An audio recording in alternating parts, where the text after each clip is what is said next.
नमस्कार दोस्तों, स्वागत है आप सभी का आपके अपने YouTube चैनल में। तो पिछले वीडियो में हमने देखा था कि ऑब्जेक्ट ओरिएंटेशन के अंदर क्लास और ऑब्जेक्ट कैसे क्रिएट करते हैं, तो उसका एक कोड आपके सामने ओपन है। तो जिस किसी ने भी वो वाला वीडियो नहीं देखा होगा वो देख लीजिए कि ऑब्जेक्ट ओरिएंटेशन में क्लास और ऑब्जेक्ट क्रिएट करना ही सबसे मेन है, ठीक है, इम्पोर्टेंट है। तो इसीलिए प्लीज ये वाला वीडियो आप देख लीजिएगा। क्लास में मतलब क्लास कैसे क्रिएट करते हैं और ऑब्जेक्ट कैसे क्रिएट करते हैं। इसके लिए मैंने क्लास डॉट पीएचपी नाम की फाइल क्रिएट की है, उसके अंदर मैंने सारा कोड लिखा और आप लोगों को एक एक चीज एक्सप्लेन की है, ठीक है। तो आज हम देखेंगे कंस्ट्रक्टर और डिस्ट्रक्टर क्या होता है पीएचपी के अंदर, ठीक है। तो पहले तो मैं आप लोगों को एक सिंपल सी डेफिनेशन बताता हूँ कि जो कंस्ट्रक्टर होता है ना, एक मिनट पहले मैं लिख लेता हूँ यार यहाँ पे कंस डिस, इस नाम से मैंने एक फाइल बना दिया कि इससे हमें पता चलेगा कि कंस्ट्रक्टर और डिस्ट्रक्टर की फाइल है, ठीक है। क्योंकि मैं बोलूंगा भी और कोड भी करूंगा तो जमेगा नहीं, इसलिए मैं आप लोगों को पहले एक्सप्लेन कर देता हूँ, फिर उसके बाद में हम कोड करेंगे, ठीक है। तो स्टार्ट करते हैं। तो जैसा कि कंस्ट्रक्टर जो होता है, तो जब भी हम किसी क्लास का ऑब्जेक्ट क्रिएट करते हैं तब कंस्ट्रक्टर ऑटोमेटिकली कॉल हो जाता है, मतलब उसको कॉल करने की जरूरत नहीं होती है। जैसा हमने क्लास और ऑब्जेक्ट वाले वीडियो में देखा था कि जब भी हम ऑब्जेक्ट क्रिएट करते हैं और फंक्शन को कॉल करते हैं तभी वो उस फंक्शन को कॉल जाता है। लेकिन कंस्ट्रक्टर ऑटोमेटिकली कॉल होता है। जब भी हम कंस्ट्रक्टर क्रिएट करेंगे तो जब भी हम कंस्ट्रक्टर लिखेंगे किसी क्लास के अंदर और उस क्लास का ऑब्जेक्ट क्रिएट करेंगे तो कंस्ट्रक्टर ऑटोमेटिकली कॉल होगा, ठीक है। और एक होता है डिस्ट्रक्टर। तो डिस्ट्रक्टर ऐसा होता है कि जब भी हमारे ऑब्जेक्ट का वर्क खत्म हो जाएगा, मतलब ऑब्जेक्ट डिस्ट्रक्ट हो जाएगा या फिर हमारा प्रोग्राम एग्जीक्यूट होना बंद हो जाएगा, तब डिस्ट्रक्टर कॉल होगा। मतलब कंस्ट्रक्टर स्टार्टिंग में कॉल होता है, डिस्ट्रक्टर एंडिंग में कॉल होता है, ठीक है। तो आप लोग बस इतना याद रख लीजिए, ये दोनों ऑटोमेटिकली कॉल होते हैं। जब भी हम पहले ऑब्जेक्ट क्रिएट करेंगे तो कंस्ट्रक्टर कॉल होगा, और जब ऑब्जेक्ट का वर्क हो जाएगा, जब वो स्टॉप हो जाएगा एग्जीक्यूशन, तब डिस्ट्रक्टर कॉल करेगा, वर्क होगा, ठीक है। तो आइए हम इसके एग्जांपल देखते हैं कोड के अंदर, ठीक है। लेकिन आप एक चीज याद रखिएगा, कंस्ट्रक्टर और डिस्ट्रक्टर जो आपने अगर अदर लैंग्वेज सीखी है तो जावा और सी प्लस प्लस में ऐसा होता है कि जब भी हम कंस्ट्रक्टर क्रिएट करते हैं तो जो हमारे क्लास का नेम होता है, देखिए मैं आपको बता देता हूँ करके। जैसे हमने क्लास क्रिएट की पर्सन नाम की, हम पिछले वाले जैसे ही हम क्लास वगैरह सब क्रिएट कर रहे हैं, ठीक है, उसी नाम की सेम। तो देखिए पर्सन नाम की मैंने क्लास क्रिएट की है। तो अभी हम पहले इसमें 2 मिनट प्रॉपर्टीज भी ले लेते हैं इसकी, नेम और एज ले लेते हैं, पब्लिक डॉलर एज। ये पब्लिक क्यों लिखा है ये मैंने पिछले वीडियो में एक्सप्लेन किया था, इसकी वजह से हमें एरर आया था, ठीक है, तो वो देख लीजिएगा। तो अब देखिए, अब अदर लैंग्वेजेस में क्या होता है कि जब भी हम किसी क्लास का कंस्ट्रक्टर लिखते हैं तो वो सेम उसी क्लास के नेम का होता है, लेकिन उसमें फंक्शन नहीं लिखते, उसमें हम लिखते हैं पब्लिक, ठीक है, पब्लिक। और फिर उसके आगे हम रिटर्न वैल्यू नहीं देते, जैसे कि इन सी प्लस प्लस एंड जावा, ठीक है। लेकिन पीएचपी के अंदर हम क्या करते हैं, पब्लिक अंडर सॉरी पब्लिक नहीं, इसमें फंक्शन, ये पीएचपी है। मल्टीपल लैंग्वेज में यही कंफ्यूजन होता है, कंस्ट्रक्ट, इसलिए आप लोगों को याद रखना होगा। देखिए अब इसमें लिख देता हूँ, यहाँ पे आगे लिख देता हूँ कि आप लोगों को समझ नहीं आएगा, सॉरी, अंडर स्कोर, ठीक है, टू अंडर स्कोर मीन्स ये, ठीक है। मतलब कि जो कंस्ट्रक्टर हम क्रिएट करते हैं उसके लिए कंस्ट्रक्ट नाम का कीवर्ड होता है, और उसके पहले हमें दो दो अंडर स्कोर का यूज करना होता है, ठीक है। तो तभी हमारा पीएचपी का कंस्ट्रक्टर क्रिएट होता है। तो अब हम इसके अंदर दो वैल्यू देंगे, क्योंकि ये जब भी इसमें जब भी हमारा ऑब्जेक्ट क्रिएट होगा तभी ये कंस्ट्रक्टर कॉल होगा, इसलिए हम इसमें दो पैरामीटर पास कर देते हैं, माय, ठीक है। तो दो पैरामीटर हमने पास किए। अब जैसे पिछले वीडियो में हम लोगों को एक एरर आया था कि दिस कीवर्ड का हमने यूज नहीं किया था, इसमें हम दिस कीवर्ड का यूज करेंगे। और दिस नेम मतलब इसी क्लास के नेम प्रॉपर्टी के अंदर मुझे माय नेम की वैल्यू डालनी है, और इसी क्लास के एज प्रॉपर्टी के अंदर मुझे माय एज की वैल्यू डालनी है। ऐसा आप बोल बोल के प्रैक्टिस करोगे तो आप लोगों को बहुत अच्छे ध्यान में रहेगा, क्योंकि देखिए अब आप दिस नेम ना दिस सेज याद रखोगे तो उससे आप लोग आगे जाके कंफ्यूज हो जाओगे या फिर आप भूल जाओगे, लेकिन आप क्या बोलोगे, इसी क्लास के नेम प्रॉपर्टी के अंदर। तो आप लोगों को क्या याद रह रहा है, इसी क्लास के, तो इसी क्लास के लिए हम डॉलर दिस का यूज कर रहे हैं, ठीक है। तो आप ऐसे इसको याद कर सकते हैं, मैंने इसको इसी तरह से ध्यान में रखा था इसलिए मैंने आप लोगों को बता दिया है, ठीक है। तो आप इसको ऐसे याद रख सकते हैं। बाकी आप तो इसकी प्रैक्टिस करोगे तो ये बहुत आसानी से आप लोग समझ जाओगे, ठीक है। तो अब देखिए, अब मैं पहले तो आपको कंस्ट्रक्टर ही एक्सप्लेन कर रहा हूँ, उसके बाद में हम डिस्ट्रक्टर देखेंगे। तो इसमें वैल्यू सेट हो गई है, ठीक है। तो अब इस क्लास के बाहर में इसका ऑब्जेक्ट क्रिएट करूंगा, ठीक है। तो मैंने इसका ऑब्जेक्ट क्रिएट किया dollar O B J equal to new, sorry, person. तो मैंने इसका ऑब्जेक्ट क्रिएट कर लिया। अब देखिए, अब मैं इस पर्सन के अंदर ही अगर वैल्यू दे दूं शुभम और वो 24, ये देखिए। अब इसके अंदर आप लोगों को पर्सन नाम की कहीं पर भी मेथड नहीं दिख रही है, ठीक है। लेकिन ये पर्सन जो है ये एक कंस्ट्रक्टर है, जैसा मैंने आप लोगों को अदर लैंग्वेज में बताया था कि सेम नेम की अगर हम मेथड उस क्लास के अंदर लिखे तो वो उस क्लास का कंस्ट्रक्टर होता है, ठीक है। तो ये इसका कंस्ट्रक्टर है, तो इसलिए हमने न्यू पर्सन लिखा और उसके अंदर दो पैरामीटर पास कर दिए।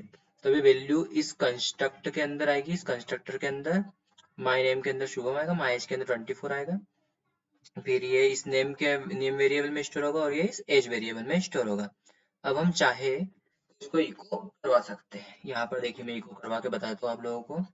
इको, अब देखिए डॉलर ओबीडीओ के हम इस ऑब्जेक्ट के थ्रू ऊपर वाले नेम वेरिएबल को एक्सेस करेंगे, ठीक है। ये मैंने इसको कॉन्केटिनेट किया, डॉलर ओबीजे के अंदर का एज, ठीक है। अब देखिए, अब मैं इसको रन करूंगा, ओपन ही हमारा टर्मिनल, ये php cons dis dot php, देखिए आ गया 124। हमने इस ऑब्जेक्ट के थ्रू नेम को कॉल किया, इस ऑब्जेक्ट के थ्रू एज को कॉल किया है। अब देखिए, अब इस नेम में तो हमने वैल्यू यहाँ पर डाली ही नहीं थी, लेकिन इस कंस्ट्रक्टर के थ्रू ये इसके अंदर वैल्यू स्टोर हो गई है, इनिशियलाइज हो गई है, ठीक। तो ये हमारा कंस्ट्रक्टर का यूज हुआ है। अगर आप लोगों को फिर भी डाउट है कि इस कंस्ट्रक्टर के अंदर आया ही नहीं हो तो कभी, तो एक चीज बता दूं मैं कि अगर इस कंस्ट्रक्टर के अंदर नहीं आता तो ये वैल्यू कहाँ से आई, हमें ये कहाँ से प्रिंट हुई, ठीक है। चलो ठीक है, फिर आपका एक कंफ्यूजन दूर करता हूँ मैं, डाउट हो तो। ये देखिए इको इनसाइड कंस्ट्रक्टर, लो अब और अच्छा हो गया है। तभी आप लोगों को पता चल जाएगा कि भैया कंस्ट्रक्टर के अंदर आके चला गया है, जो किया। ये देखिए क्या है, ये इनसाइड कंस्ट्रक्टर, मतलब जैसे ही हमने ऑब्जेक्ट क्रिएट किया तो वो उस कंस्ट्रक्टर के अंदर जाएगा, कंस्ट्रक्टर कॉल होगा ऑटोमेटिकली। उसके बाद में ये इको होगा, ये क्या आ गया, चलो ठीक है, फिर ये इको होगा, फिर उसके बाद में वैल्यू आपस में मतलब स्टोर हो जाएगी, ठीक है। तो ये देख लिया आप लोगों ने कि जैसे ही हम ऑब्जेक्ट क्रिएट करते हैं तो कंस्ट्रक्टर ऑटोमेटिकली कॉल हो जाता है, और इसमें कंस्ट्रक्टर का क्रिएशन कैसे होता है वो भी आप लोग समझ गए होंगे। अब इसका ही एक अपोजिट होता है डिस्ट्रक्टर करके, ठीक है। तो डिस्ट्रक्टर भी हम सेम मतलब टेक्निक से बना क्रिएट करते हैं, जैसे कि इसमें टू अंडरस्कोर लग रहा है, उसमें भी टू अंडरस्कोर लगेगा, लेकिन उसमें कंस्ट्रक्ट की जगह डिस्ट्रक्ट लिखाएगा, ठीक है। और वो ऑब्जेक्ट के वर्क एग्जीक्यूशन के बाद में वर्क होता है। देखिए मैं आप लोगों को बताता हूँ, फंक्शन अंडरस्कोर अंडरस्कोर डिस्ट्रक्टर, ठीक है। तो फिर ये जो डिस्ट्रक्ट है ना, तो ये हम इसको लिखेंगे डिस्ट्रक्ट, ठीक है। और इसके अंदर कुछ वेरिएबल पास मत, मतलब आर्गुमेंट पास मत करो। अब इसके लिए मैं लिख देता हूँ यूज टू अंडरस्कोर, कॉपी किया, यहाँ पर पेस्ट किया, ठीक है। यूज टू अंडरस्कोर मतलब डिस्ट्रक्ट लिखने के लिए हमें टू अंडरस्कोर का यूज करना होगा, ठीक है। अब मैं इसके अंदर इको करवा देता हूँ इनसाइड डिस्ट्रक्टर। अब आप लोग समझ जाएंगे कि ये कब क्या कॉल हुआ है और उसके बाद क्या नहीं हुआ है, ठीक है। देखिए मैं आप लोगों को बता दूं, पहले पूरा इसकी मैं आप लोगों को फ्लो बताता हूँ। पहले जो हमारा कंपाइलर है वो यहाँ पर आएगा ओबीजे पे, तो ये देखेगा कि ऑब्जेक्ट जो है वो पर्सन क्लास का क्रिएट हुआ है। फिर पर्सन क्लास के अंदर इसने कंस्ट्रक्टर के थ्रू वैल्यू पास की है, तो है इसमें कंस्ट्रक्टर उसने चेक किया। फिर कंस्ट्रक्टर के अंदर जैसे ही आएगा वो इको कर देगा, मतलब प्रिंट कर देगा इनसाइड कंस्ट्रक्टर। फिर उसके बाद में जो इसके अंदर जो आर्ग्यूमेंट्स में जो वैल्यू आई है वो इसके प्रॉपर्टी के अंदर स्टोर कर देगा, ठीक है। फिर उसके बाद में वापस नीचे आएगा ये और देखेगा कि यहाँ पर कुछ लिखा है क्या, तो यहाँ पर देखिए इन्हें लिखा है इको दिया है, तो ये यहाँ पर इको कर देगा, ठीक है। फिर उसके बाद में जब ये हमारा पूरा एग्जीक्यूशन हो जाएगा तब ये डिस्ट्रक्ट फंक्शन अगर हमने लिखा है क्लास के अंदर तो डिस्ट्रक्ट फंक्शन कॉल होगा, मतलब डिस्ट्रक्टर कॉल होगा। तो फिर ये डिस्ट्रक्टर के अंदर आएगा, इसलिए इनसाइड डिस्ट्रक्टर लास्ट में आएगा। अब देख लीजिए, हम इसका प्रैक्टिकल देखते हैं। देखिए, पहले इनसाइड कंस्ट्रक्टर आया, फिर हमारी वैल्यू आई, फिर इनसाइड डिस्ट्रक्टर आया, ठीक है। तो ये आप लोग समझ गए होंगे कि कब क्या कॉल हो रहा है, उसकी सीक्वेंस, कॉलिंग सीक्वेंस क्या होती है। इसको मैं बैक स्लैश n लगा दूं ताकि नीचे लाएगा। ये कॉलिंग सीक्वेंस होगी। अगर आप ये इको वाली लाइन हटा दोगे तो डिस्ट्रक्टर बीच में कॉल हो जाएगा और शुभम 24 चला जाएगा, लेकिन इस इको वाली लाइन से आपको मालूम पड़ रहा है कि कब क्या कॉल हुआ है, ठीक है। मतलब पहले कंस्ट्रक्टर कॉल होता है जब भी हम क्लास का ऑब्जेक्ट क्रिएट करते हैं, उसके बाद में हम जो भी लॉजिक वगैरह जो भी हमें करना है वो हम कर लेते हैं अपना वर्क, और फिर जब हमारे प्रोग्राम का एग्जीक्यूशन खत्म होता है, एंड होता है या स्टॉप्ड होता है, तब डिस्ट्रक्टर कॉल होता है ऑटोमेटिकली, अगर हमने उसमें डिस्ट्रक्ट फंक्शन का यूज किया है तो। अब देखिए, अब मैं एक काम करता हूँ, हम देख समझते हैं, ट्राई करते हैं एक बार कि कंस्ट्रक्टर के बिना डिस्ट्रक्टर वर्क करता है या नहीं करता है, ठीक है। तो मैंने ऑब्जेक्ट क्रिएट कर लिया है, उसमें मैं कुछ भी पास नहीं करता हूँ क्योंकि अभी कुछ भी नहीं है। अरे यार सॉरी, एक काम करता हूँ, इसको मैं कमेंट कर देता हूँ क्योंकि हमारे पास कोड रहना चाहिए। तो मैंने इसको कमेंट कर दिया है। यहाँ पे मैं नया ऑब्जेक्ट क्रिएट करता हूँ, $obj equal to new person, ठीक है। ये भी हम ट्राई करके देख रहे हैं कि क्या होता है। इसको मैं कमेंट कर देता हूँ, ठीक है।